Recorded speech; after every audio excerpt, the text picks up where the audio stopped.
Haha. Welcome to the Content Advantage, a talk show about content for content professionals. I'm Paul Parada, your host for this episode. As Scott Abel is away on a short break, today I'll be speaking to you about finding and keeping great technical writers with guest expert Keith Schengili-Roberts, senior technical writing manager at AMD. And Keith, we will come back to you in a moment. Before we continue the show, let me tell our audience a few things. Today's show is being recorded, and you can access it in the future by using the very same URL you're using today. We cannot see or hear you. This system doesn't work this way. You can ask a question if you would like. Let's see. Yeah, you can ask a question. Good. I just want to make certain that showed up on the screen. You can also access additional content, troubleshooting, content from our guest, and from our sponsor, Zoom In Software. And let's hear from our Zoom In Software sponsor.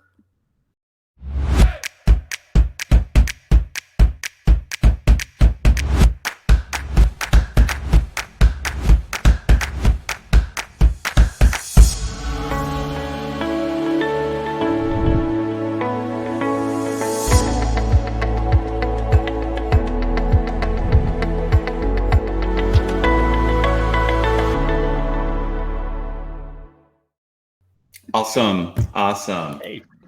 Well, so our guest is Keith Schengili-Roberts. He is Hello. a senior technical writing manager at AMD. Keith, how are you doing today? I'm doing good. I've got my caffeine here. I'm ready to talk. I'm here too with you. So good. Where are you calling from today? I'm actually located in my beautiful home office here in London, Ontario, which is about a 2-hour drive south and west of Toronto. So that it's London, Ontario is like the long-standing. It's the second best London in the world for about the past 125 years or so. So yeah, never always striving for number one, but never quite making it. Sadly. I think the competition is fierce on that. So I hear. Yeah. I think you're near Niagara Falls, aren't you? Yes, nearish. Yeah. Oh. In what we call Southern Ontario. Yeah. Very, very, very rich and pleasant land. Yes, indeed. Well, let's jump right into the topic of today's show. Well, first, actually, let's start with a little information about you. Tell us a little bit about who you are, what you do for a living, and also let us know how you found your way to your current role. Okay, sure thing. So, so my career in technical writing goes back all the way to the mid 1990s. I worked.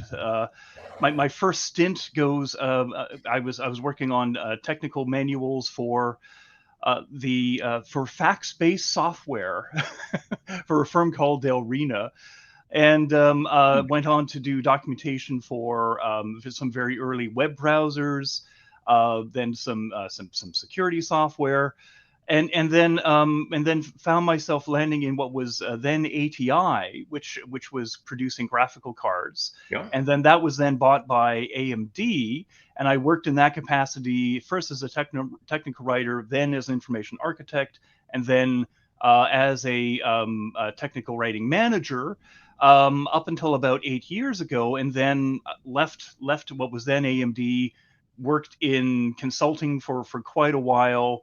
Also worked for a CCMS firm for a stint, and AMD basically said, you know what, we could kind of do with you and your skills again. Are you interested in maybe coming back into the fold? And I was like, yeah, I'd be very interested in that. So that's what I ended up doing. And this was pretty much at the beginning of COVID. So that is why I'm talking to you from my nice little cozy office here, home office, and that is how I typically work with the company is remotely. So I've been working remotely as a manager for much of that time. I guess the other thing I should also add is that I'm also teach information architecture at the University of Toronto.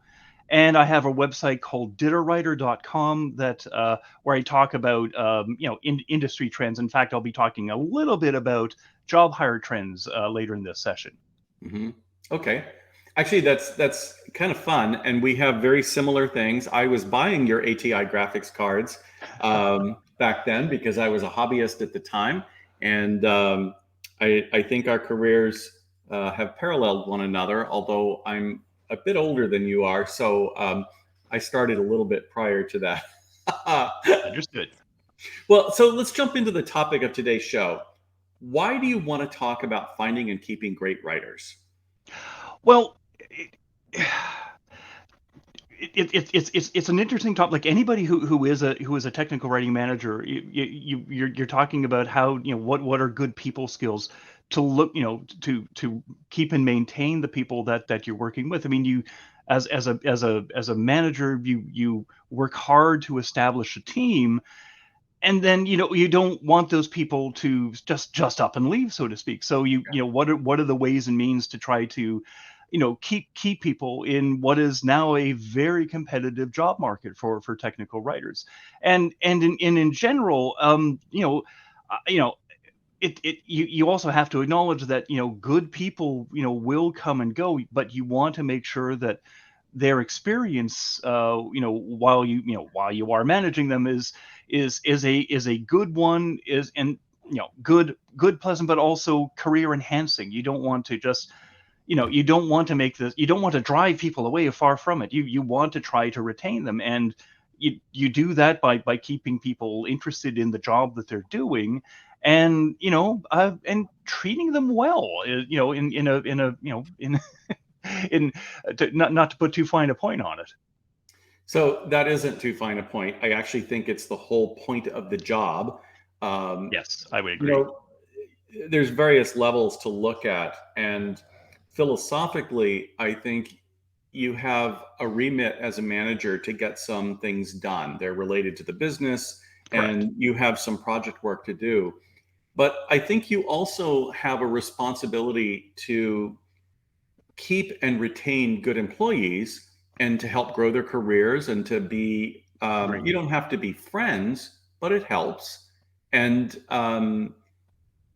people who leave are still part of your network, and Exactly right. you Yes. are part of theirs. And having a good relationship, I think, for most values of sanity and all those kinds of things, I think that's a good goal to have. Some people are just crazy, right? So I'm really not Yes. certain that they're within the fold.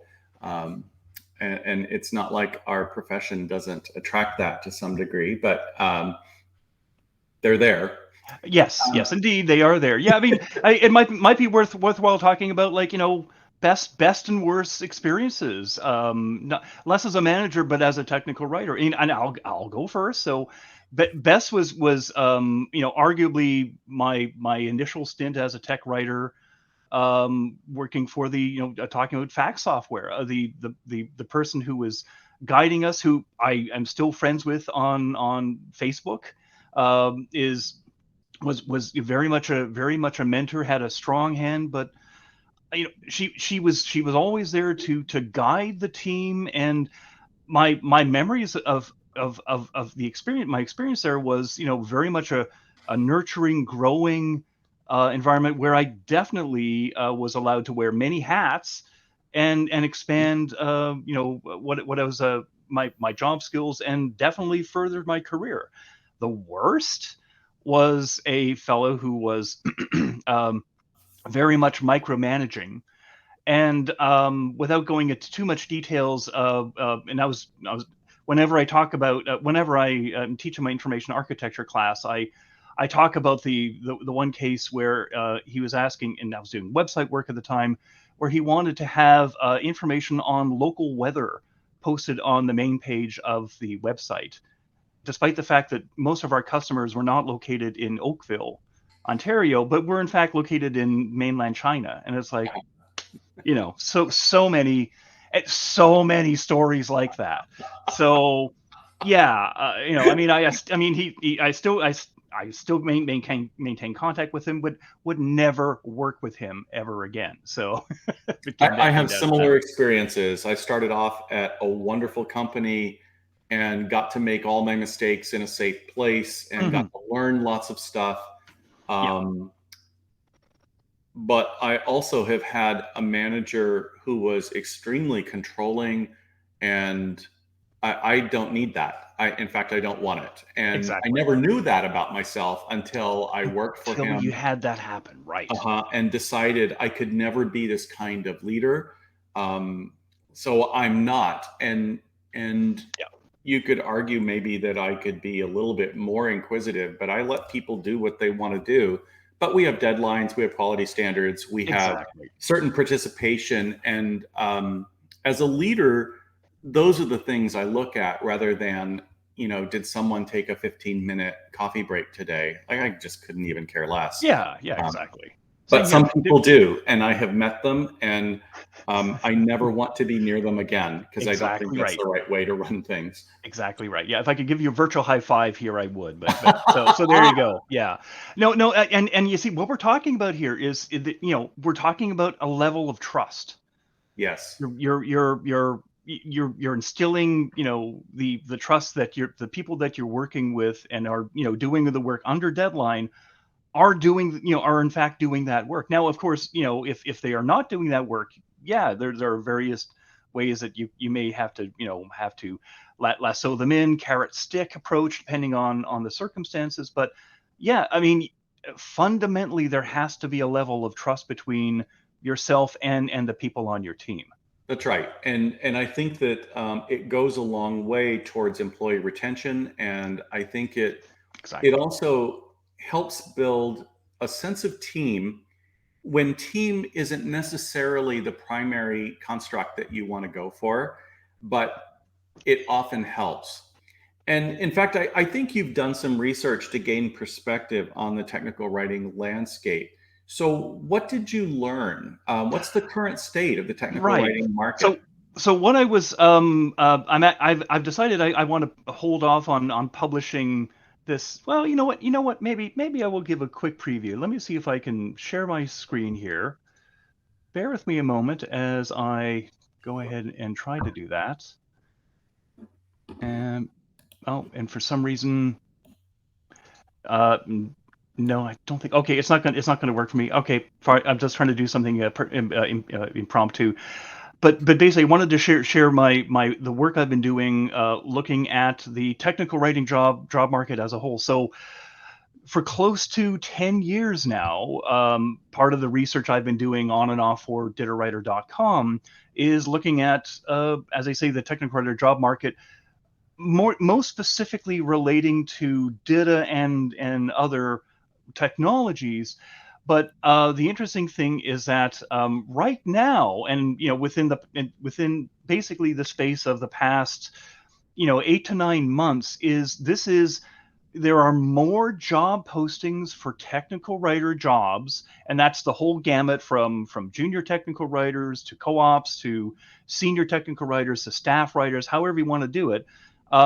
It's the best it has been easily for the past 5 years. In fact, when I look at the data overall, it's actually the best time period, even over like the past decade of time. So this is a great time to be in the job market as a technical writer. Now, as a technical writing manager, I'm going, oh, this is this is a good and a bad thing because if in fact I'm looking for new people, yeah, there's there's a lot of potential candidates that are out there, but I'm also a competing with a lot of other firms for good people.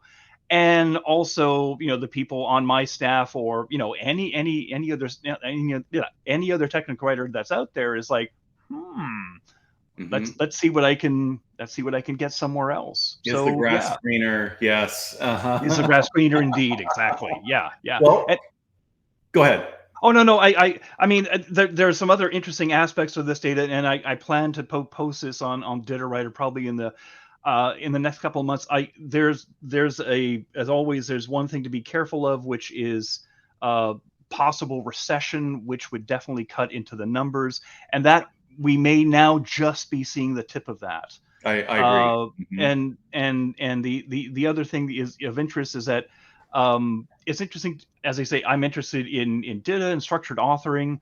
There has not been a surge in that area. Interestingly enough, it is much more seemingly for non-structured content. But that's be it here or there. The fact is that if you are a tech writer looking on the job market right now, if you want to see if the grass is greener somewhere else, this is the best time in the past 10 years to do so. Amazing. So you wouldn't necessarily expect that, and Yeah, obviously that has a lot of opportunity and a lot of concern for people. Um, exactly right. The show description for this episode promises viewers will discuss two big topics: finding and keeping or retaining great writers. So, talk to us about how you currently find candidates for the positions you have to fill. Right. Okay. Well, I mean, the simple and straightforward answer to that is that I talk to HR, come up with a job description, and say, and put it out there. But more realistically speaking, I I I have to. I mean, that's part of the process. That's going to be part of the process for pretty much any manager for technical writers, having to come up with a good job description, and that's a whole art in and of itself, worthy of its own discussion, I would Totally, say. totally agreed. Yeah. Yeah, without getting into the depths of that, really, it's a matter of, at least in my case, reaching out to people on say LinkedIn, and informing them, of the fact that, hey, I'm looking for somebody to join my team. Now, that is typically done under the auspices of the company, and yet I would also go out and reach out to people Yeah. who I may know, that they may be in fact be seeking a job. So what that says, folks, is, go to places like LinkedIn. Like, if you are currently seeking, or considering seeking, make sure that your contact information is updated, and especially the skill set. Um, Hmm. in particular, so in my case, if I was looking for somebody right now, and at this point, I hasten to add, I am not for my team. I just want to say that. Yeah, you should. Yeah. I just did, yeah, for a good reason. And but point being is that, I'm looking, in my case, for particular skills and tool usage, and how familiar you are with standards like DITA, for example. If you don't have that in either your resume, or more importantly, I would say, on first glance on LinkedIn, you won't even make the first cut. Hmm. So So so that that's the mechanics of it. you have a basic minimum set of skills and experiences that you're looking for, and presumably that's more rigid as you go for more senior positions, and less rigid for junior positions. Correct. Yes, exactly. And what about degrees and certificates? Do you worry about that? Is that still a thing? I Okay, it's the classic answer. It depends. The So if we're talking about the more junior grades, I would say no. Um for someone who wants to start as a junior technical writer, I would say that, so long as a resume has some form of expressed interest in technical writing. So, I mean, ideally, even in that case, I'm looking for a certificate or some sort of course that has been taken on that. Just something that shows me that you know how to construct a sentence, and also have put some thought into making this a career. Now, I mean, I have worked with some junior people where they have joined the group, and they've dipped their feet into technical writing, and they've gone, nope, not for me.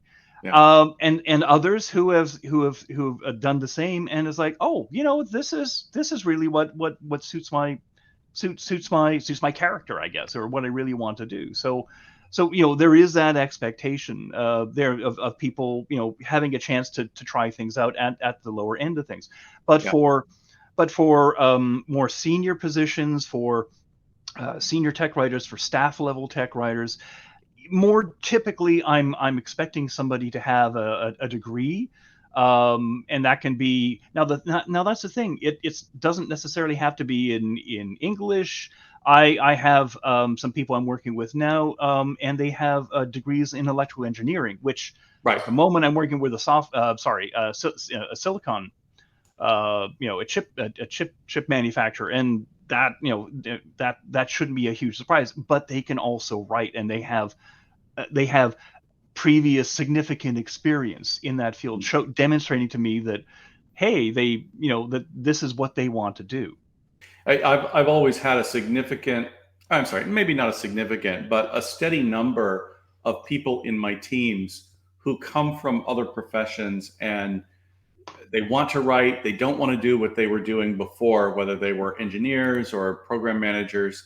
So the experience tends to fill in where perhaps direct academic experience doesn't. Correct. Yes. It's interesting though, because we hear a lot. Among my friends at various companies, especially in the software industry and in high tech, they talk about how companies don't really look for degrees anymore, or don't require a degree. They're looking for experience. They're looking for something that says you're a self-starter, perhaps, or can go out and learn something. Um, the talk is that they don't need those. But I think that the research from Glassdoor, for example, still shows that, a very high percentage of people in the job postings that they see require a bachelor's degree, right? Right. And Right. that seems to be at odds with the discussion that I see going on among friends of mine who are hiring at Yeah. Oracle, Microsoft. They say, no, we don't need that anymore, but that's not what you see in their job listings. Correct. Yes, indeed. Yes. Yeah. Exactly. It's. There, Yeah. Go ahead. there is a really interesting one, by the way. So there's lots of places, by the way, that offer certificates and degrees in technical writing. Those tend to be, they're not common, but there still tend to be several of them. My bachelor's degree is in technical writing.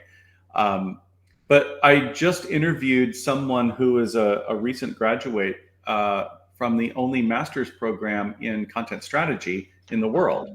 And he has a master's in content strategy. And I'm completely fascinated by this. It's run by a school in Austria, but it happens in English these days. And I'm really impressed with this for some reason. I had no idea that you could do stuff like that. In general, though, do you find that the people who don't have necessarily a related degree but have maybe enough experience perform as well as people who do? Well, and again, that this comes down to, I would say, that the environment that the tech writing manager will fosters. So, Mhm.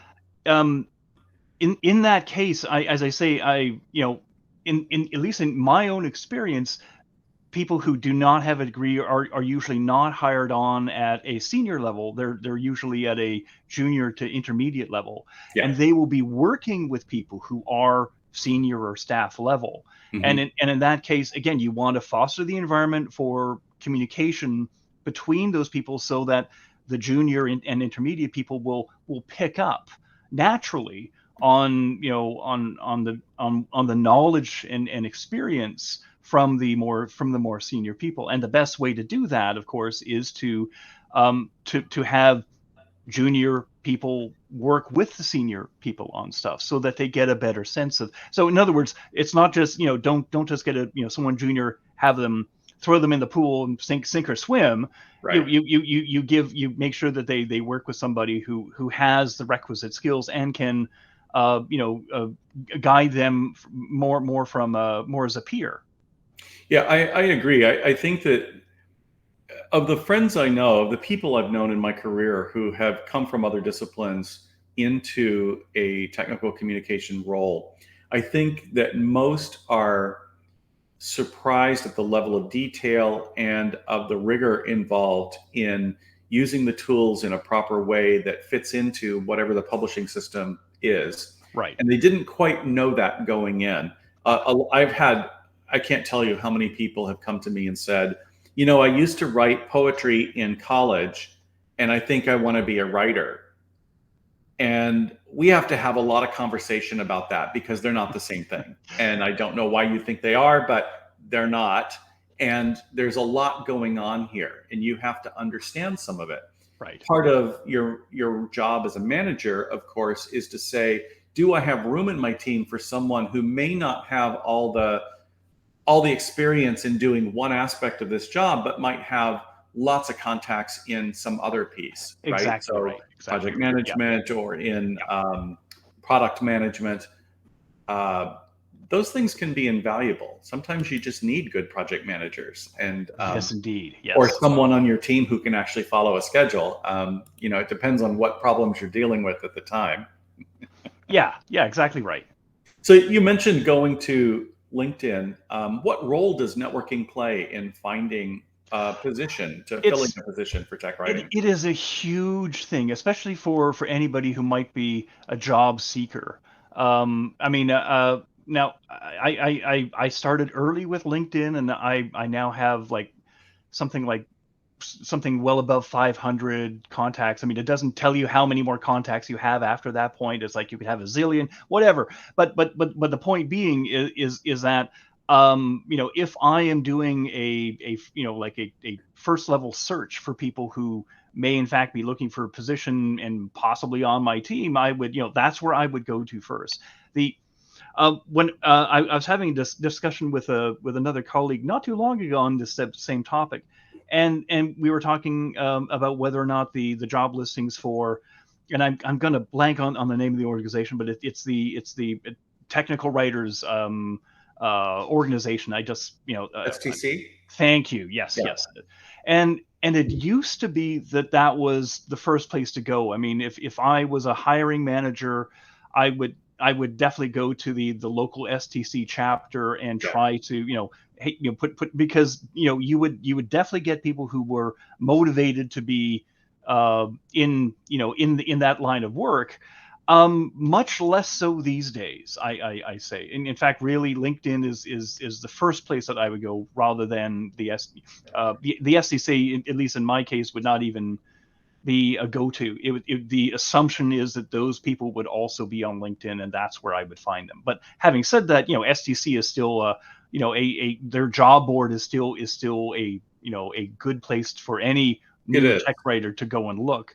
I'm just saying that at least in my case, we've progressed beyond using that as a tool, but many other hiring managers still, I'm sure, use that. I think they do, but I agree. I think LinkedIn is the standard aggregator now for much of that information. Exactly. And it lets you see networks of people. And as a hiring manager, I do place a little more emphasis on people who are recommended by people I already know. And yes. I can reach out and say, tell me about this person. Can I work with this person? You know what it's like in my team. Is this going to be a good fit, or are we never going to get along? Yeah. That's not, by the way, even if the answer is you're never going to get along, that doesn't mean we're not going to have a discussion. Yeah. That just means we have other things to deal with, and everyone has something to deal with, right? Right. The worst thing you can do is hire someone and then find out they don't want to be there. And yes, that's a failure on my part as a hiring manager, and having done it, I don't want to do it again. yes, I know exactly what you mean. Actually, I want to come back to an earlier point that you brought up in terms of people who are coming from other professions or other disciplines, and in my case, I find that people who have had any sort of background in, say, teaching, to be particularly well suited for this profession, in part because so much of what we end up doing is essentially instructing people on Right. what a thing is, how it works, and potentially how to fix it. Right. So as I say, some of the best people I've worked with as tech writers over the years have come from have had some sort of educational or training background. So that's something else worth considering. And on the I just have to bring this story up. So in terms of mistaken hires. Now at this point, I have to hasten to say I was not the manager, and I could sort of see that I could see what was coming. But let's just say that there was this fellow who was hired on the team, and he thought he was the bee's knees, Mhm. and he okay. So the first thing he did is that, and again, we're working in structured authoring here, so we're trying to. So writers are asked to, think about how to um, bring their content into like a task or into reference or a concept. And the poetry example you brought up made me think of this is that from his way of thinking, it's like, no, this is too constricting for me. I don't like this. I Yes. want to just do free narrative on this. Okay, so that was the first face palm there. Mhm. Because he just didn't understand and would not try to understand the fundamentals of what we were trying to do in a structured authoring environment. He Right. wanted us to change everything that we had set up to suit him. And then at some point he came and approached the manager after working for, and I think it was just about a month, and saying, I have done terrific work. Look it over and please, please promote me. Yeah. He got fired instead Right. because the work was horrendous. Right. And for months after, the other writers on the team were fixing all the things that he had improved. So, yeah. We should come back to that because that's actually a pretty common scenario. And the people who come to me for a promotion a month after they start, that's a lot of red flags that come up. Yes, indeed. Yeah. It's for those of you who are not hiring managers, for example, it's a surprisingly common scenario, and it doesn't fly for me. So I believe in evidence-based promotion, not in Yes, indeed. attitude-based. So, Exactly. Yes, evidence as opposed to attitude. Correct. correct. Yeah. So we've talked a little bit about what it's like to hire someone with experience either in another discipline or in the main discipline, but there's also an experience conundrum, and that is that candidates often need experience to get a job. So how do newbies and students get hired? Do you Right. consider junior writers? Yes, most definitely. In fact, the areas that have worked for me in the past have been looking at co-op programs that the local colleges or universities may be offering, and quite often we are hiring technical writers who are either doing it like an English degree or more typically something like a degree in rhetoric, Mhm. and those are and they have an expressed interest in learning more about how to do technical writing. So that is, if I'm looking for someone who is definitely junior and wanting to get their feet wet in this profession, that's definitely where I would look first. So I actually agree with that. It's not enough just to say, "Hey, you're a warm body," right? There has to be, Exactly. because that's not a good strategy, as it turns Correct. out. That's yeah. When you're a new manager, you often think, "Yeah, whoever will come in, that's who we're going to get," and that's actually not what you want to do. Uh, Right. Making certain that people are, when you bring in someone who is new, what you're doing is you're committing to helping that person get to the next level. You do that for Exactly. all your employees, but um, for someone who doesn't have much experience at the base level, I think you have to say, this is what experience looks like, and I'm going to help you get there. Here are the Exactly. various things we have. We're going to do a rotation through the department. We're going to understand what other people do. And first, we have to teach you about nomenclature. What does our product release program look like? What does a product lifecycle look like? All the things that go into that are not writing related, but are part of the job. And I think that once you commit to doing that, you quickly realize that you can't have a whole staff of newbies, but you can have a portion of your staff be newbies and get everyone to help. Right. And those people will be successful if you can let them. Exactly right. Yes. Yes. Um, so, with so many opportunities available for tech writers, what can tech writing managers do to try and retain existing staff?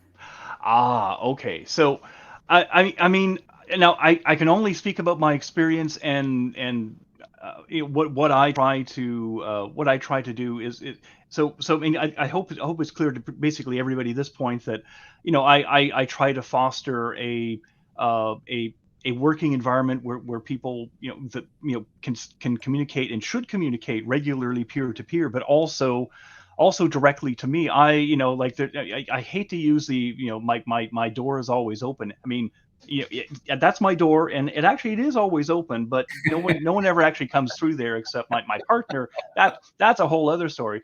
But but I have regular daily meetings to just sort of and it's sort of built on a Scrum style. Now we're not doing Scrum, but really just to sort of do check-ins on how people are working, are working on their individual projects.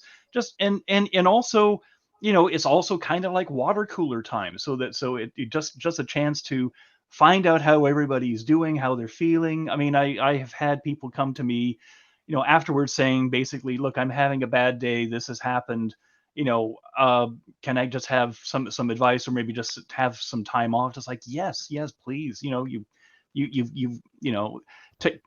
we are in the job of technical writing, not as the end all and be all of itself. It's to support life, to support family, and it's you have to make, as a manager, you must make allowances for that, because you're working with people. You might be creating chatbots, but you're working with people. So That's right. yeah. That's right. And a lot of times, if you're working with chatbots and you realize, especially if you're at the beginning, that you're using existing content and that content is not optimized for chatbot use. Yeah. And if you optimize it, it's not going to work for the uses you have now. What are you going to do? Right. And that's a discussion with other people. That's not go solve it on your own. Exactly right. Yeah. And also, just in, the other thing that I think a good tech writing manager has to do is to foster, to mentor the people that they're working with. So Mhm. hopefully they will end up with people who have a depth of experience and can listen to what they have to say and also guide them on their career. One of the most interesting things that happened recently for me, that was kind of a revelation, is we did, and this will sound strange, but for, as part of an overall thing within the company, there was a personality test that was done by a third party firm, similar to the Myers-Briggs stuff. Yeah. So but what came out of that was really quite interesting, because it gave indications as to not just personality types, but also whether or not people were, more inclined to want to take on leadership roles, and what type of leadership roles. Mhm. And with that information, it's like, oh, okay, well, knowing this, I will see if I can, provide the types of challenges that, this person wants. And based on this information for this other person, the type of information that, the types of experiences that this other person would want. And of course, coming back and checking to see if this actually is how, if this actually is working. I mean, Right. tests are not always 100% accurate, so you can't just assume that, oh, this person wants to be a leader, okay, shove leadership role. No, you Oh my gotta gosh. do this incrementally and make sure that it's done right. That's how it was done to me, and I don't want that to be for anybody else. So, Yeah. And I'll also say that, it's, and again, this is how I do things. It's important that training is done, is provided external training to make sure that people can be kept, up to speed with the latest best practices, so that you're not entirely isolated and you're in an echo chamber, so to speak, with just the members of your team. You've got to learn how other people are doing things to get a broader perspective on technical writing in general, and also just to ensure that there's a lot of peer exchange of information. I have a thing at the moment where we once every week we do something called Tech Pubs and Popcorn, where we actually get together and watch a YouTube video on something to do with technical publications that's chosen by the people on the team, and we all eat popcorn. I send out popcorn packages to the members of the team because I work remote, and then we talk about it. We discuss it in teams and also afterwards. I really love that idea. I have used similar things to do to achieve similar goals, but what that fosters is a sense of inclusion and a sense of people being part of an organization and not just hanging on their own. That's what makes people leave, right? Exactly. Yes. I think we've probably all seen that the number one reason people leave jobs is because of their manager. And it's not always the manager's fault that they don't get along, but if someone isn't working out, it's easy to have a conversation saying, hey, we have to do something different. And you do that long before you're at a point that says, well, we no longer need your services at this company. That it's you got to be in for the long haul. And yes. I think that good leaders can do that. Mediocre leaders can try, but you can't do that if you're watching how many times someone uses a restroom. And exactly. Yeah. It's so sad because I know managers like that, and that would never be me. Same here. Same here. What ideas do you have for managers looking to promote cross-disciplinary learning amongst their team? I mean, you have the idea of the popcorn. I like that. That's kind of intradisciplinary, but cross-disciplinary. Do you have anything that you do? Okay, and again, it depends on the circumstances, and the interest expressed by the technical writers. You brought up earlier the idea of other disciplines that they might be interested in. So, if for example they're interested in working on editing work, being able to provide them either with courses or peer support to show them how to properly do this. This could also be like something like working on a style guide. And I mean, if you have a technical writing team, woe betide if you do not have something like a technical writing guide, so that anybody new coming into the team is has no idea as to what the current style for technical writing within the company should be. But more generally, if they are looking to do, there's other types of disciplines they're interested in. So I mentioned editing. Information architecture / content strategy is another one. That's another thing that I certainly am happy to actively foster within any group that I work in. Another one that you brought up, Paul, was project management, and it's interesting because doing that properly in a technical writing environment it's really an art. I have seen many people.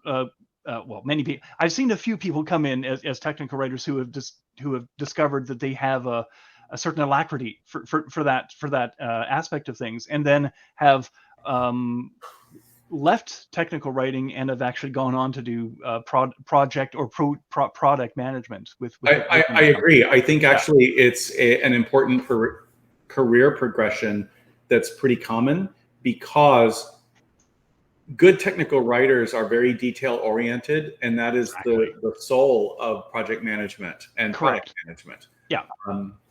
Well, we've talked a little bit about what we can do as leaders. What about money? What about benefits? Like, how does that figure in? Oh boy. Well,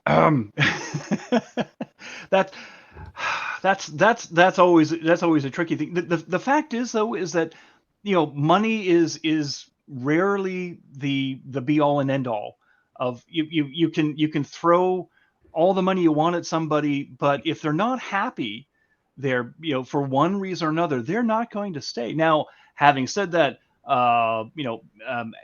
paying somebody very well and providing bonuses and so forth, yes, they are all very good for retention, but don't be mistaken in thinking that that's all you have to do. If a technical writer gets all of these wonderful bonuses and so forth, but they have to work in an environment that they're just not happy to be in, they're going to leave and find another place that has higher wages probably and better bonuses, because that is out there. I tend to agree. I think money is the thing that we all talk about as a motivating factor. Yes. But the problem is that the moment you start your job, or the moment after you get a raise, or the moment after you get a bonus, the glow lasts for about a week, maybe a month. Right. And then you're like, oh, I still have to do all this work. I still have all these deadlines. I still have this impossible number of things that I'm cat herding.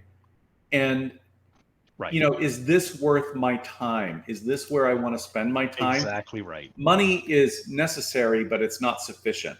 Correct. But that's not how we talk about it. In a standard North American context, we talk about money as the thing that we're going to go after, but that's not really what happens. People Exactly stay right. because of other reasons, and we've been talking about that. Yeah. Speaking of that, how long do technical writers typically stay in the same position at the same company?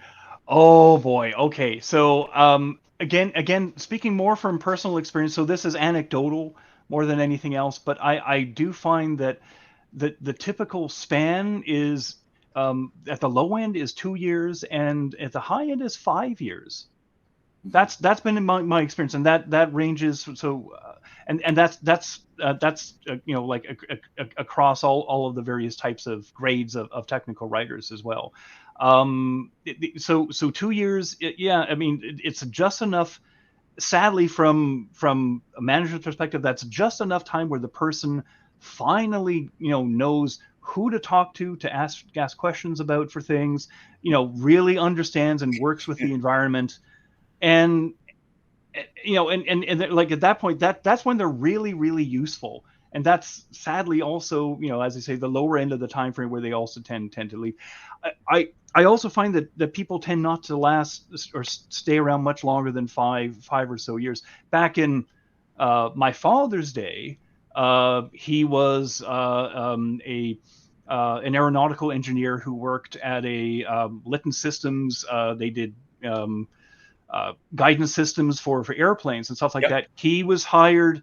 He emigrated from the UK to Canada. He was started work there, I think, in 1969, and he retired. Like, he never left. Yeah. That is nothing like the type of job environment that we have these days. It is, managers really do have to think about the fact that yes, all of the members of your team are mobile and can choose an option to go elsewhere for what I hope is usually to further their career in some way, rather than, as we talked about earlier, just for more money. Because if it is just for more money, then the company can come back and say, well, we want to retain you and that sort of things. But regardless, we live in a very different environment where the expectation that a typical technical writer will probably, over the length of their career, work at somewhere between 5 to 10 different firms over their lifetime. So it's interesting because my experience is with long-term groups. There's a core of people at each of the places where I've worked who have been there 15, 20 years, but there's a lot of movement around them as people come and go. And Right. as a person, I've changed things up in my career, certainly, where I've come and gone based on I needed something else to do, or I hated what I was doing, because that does happen. Yeah. I know it's surprising, but I think that paying attention to that, a lot of the things that caused me to leave were not unhappiness with the company. It was the work I was doing or the people I was doing that work with. And often that's enough, because Right. at some point you're just like, wow, I got to get out of here. Well, one of the things that I think is now a consideration is the work environment. In a pre-COVID world, I think we all expected that we were going to be in an office together. There might be a little flex time, but in general, um, we were all going to be in the same place at the same time in, Right. 5 days a week, 8 hours a day in North America. That's not true anymore. Correct. And because COVID has been maybe a little bit longer sticking around than anybody would want, I think we're rethinking those things. And I think what we're finding is remote work works. I think we're finding that a lot of people don't like being in an office. And I think we're finding also that if you don't offer flexibility, somebody else will. Right. And that Exactly. puts a huge pressure on more conservative companies. If you're Apple, for example, which requires up until COVID, that you have to be there 5 days a week. There's no flex days. We're here, we do it this way. This is the only way we do it. This is how we get stuff done. That doesn't work for them anymore. And they've got to really be struggling. I don't have any friends currently at Apple, but so I'm just using conjecture. But of my friends who work at other high-tech companies, I think it's really difficult because upper management wants things to be back the way they were. And the reality is you don't get to keep employees if you're going to enforce that. Correct. Yes. And to be fair, a lot of the ideas about having all the people working in adjacent cubicles. I mean that is a mindset, a business mindset that goes back to the 1950s. Here we are, 70, 80 years later. There hasn't really been a whole lot of thought been put into remote work prior to coming back to being a technical writing manager. I worked as a consultant, and all the work I did was from home. Yeah. I have personally gotten used to that lifestyle, and if I was told by employer X, you must now come back to the office, I would definitely be, see ya. I would not do that. I would find someone else who would accommodate. There is one problem with this, though, that I think needs to be addressed, and that is that it makes it much harder, however, in a remote, distributed environment, to have junior people really learn things from the more senior people on the team. So yes, there will be opportunities to do things via video chat. But to be honest, it's not the same as when you're in the next cubicle and you can just knock and just say, hey Phil, how do I do this sort of thing. It's just so that level of informality is something that is missing with the distributed approach. And honestly, it does make it, I think, harder now for more junior people on the team to learn from their peers. I agree. I think that there's when our parents were working, there was an etiquette to being at the job, and there was an etiquette to what was expected. You didn't do dental appointments during the day. You waited till the weekend, which is why professional services had to be open at least one day on the weekend, because that's when everybody was doing stuff. That there was a certain etiquette. And when we got to being in cube farms, which I detest, the etiquette for that kind of got messed up. So anyone could interrupt anyone at any time. There was no discussion. there was no discussion to say, this is the time we're all working and we're not going to take phone calls on speakerphone. We're not going to do that. We don't have a common way of talking about that. Right. We didn't solve those problems. And then we went away and started working remotely for those who could. And we don't have an etiquette for that as well. And I think we sorely need one. And one of them is, when can I interrupt someone and when can I not?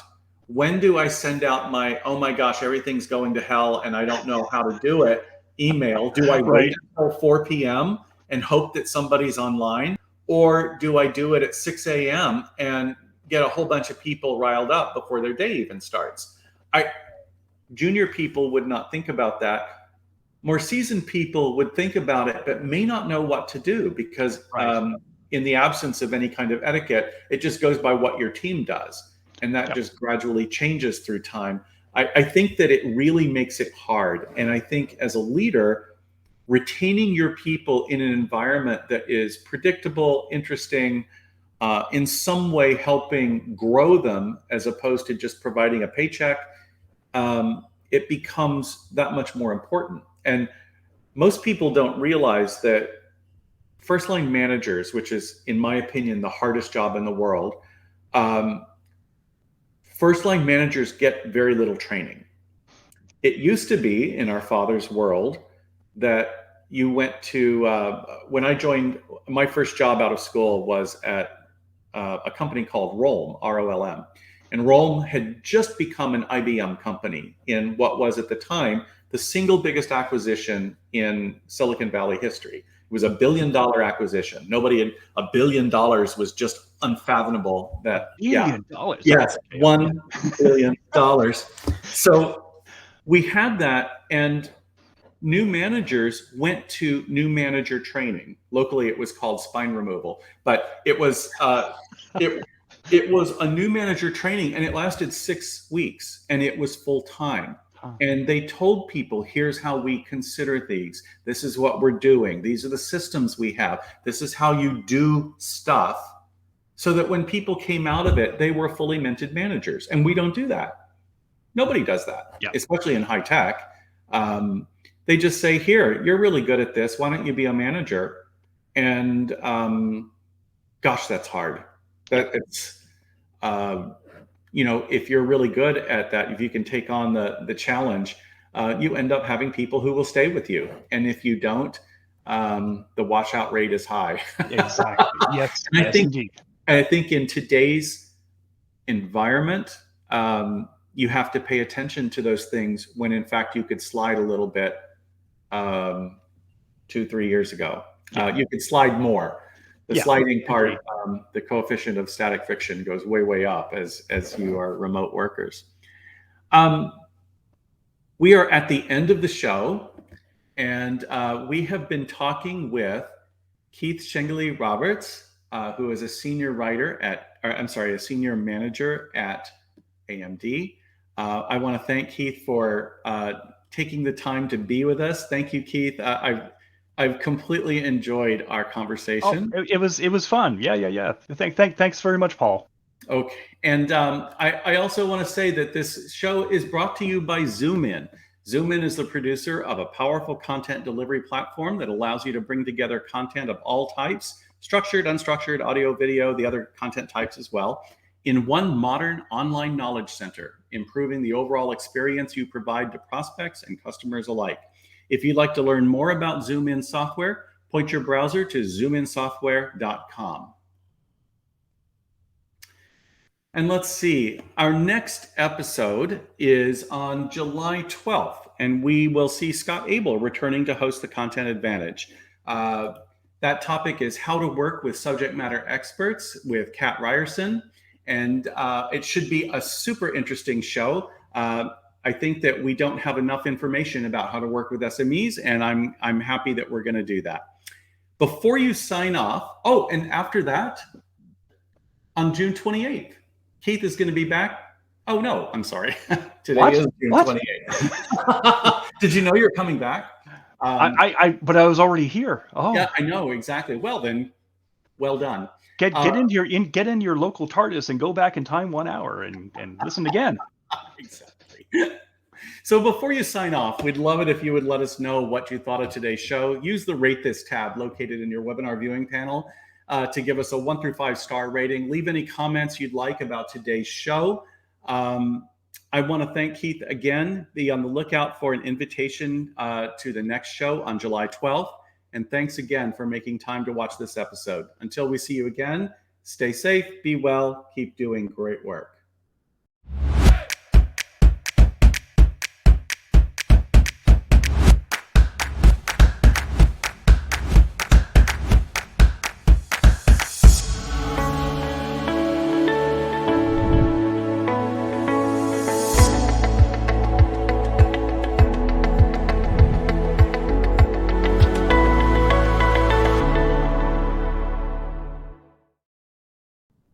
All right. See you later. Bye, folks.